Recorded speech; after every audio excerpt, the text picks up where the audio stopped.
Kita beralih ke informasi lainnya. Hingga Kamis sore, total sudah ada 21 pengajuan amicus curiae yang dilayangkan ke Mahkamah Konstitusi dalam sengketa Pilpres 2024. Amicus curiae yang disebut sebagai sahabat pengadilan ini dipandang berbeda oleh sejumlah pakar hukum tata negara.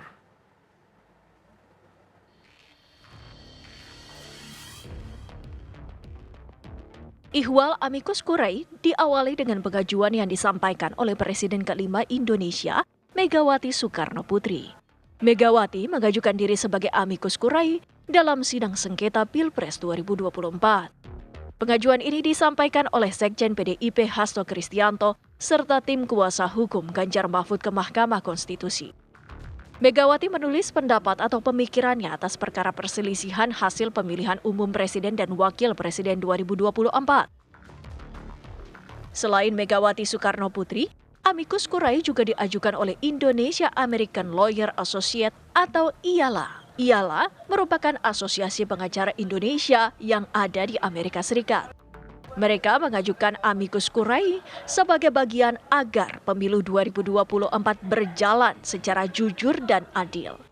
Sebelum diajukan, perwakilan IALA telah berdiskusi dengan para ahli sebelum menyampaikan amicus curiae ke Mahkamah Konstitusi.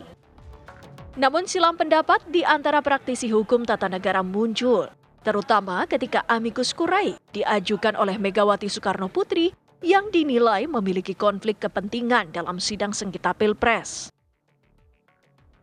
Saya kira ini sebuah kekeliruan besar. Kok pihak yang berperkara mau jadi amicus curiae? Amicus curiae adalah orang yang independen, tidak punya konflik kepentingan terhadap suatu perkara. Ini biasanya himbauan moral, batas pengamatan, tapi tidak bermaksud untuk mempengaruhi pengadilan. Kalau bermaksud mempengaruhi pengadilan, maka itu silakan besar itu. Dia melawan apa yang disebut sebagai Bangalore Principle dan Beijing Principle, yaitu independency of judiciary. Namun pendapat lain juga menyebutkan posisi Megawati dianggap layak untuk mengajukan amicus curiae. Menurut saya untuk Megawati adalah beliau tepat untuk menyampaikan posisi sebagai amicus curiae.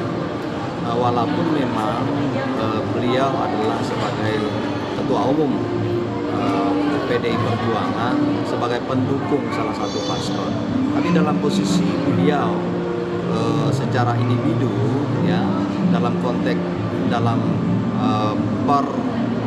sengketaan perselisihan sengketa hasil pemilu di Mahkamah Konstitusi sekarang, bukan beliau sebagai ketua umum, tetapi beliau secara pribadi sebagai warga negara. Hingga Rabu sore, Mahkamah Konstitusi telah menerima total 21 pengajuan amicus curiae dalam konteks sengketa Pilpres. Secara prosedural, seluruh amicus curiae tersebut telah diserahkan kepada Majelis Hakim.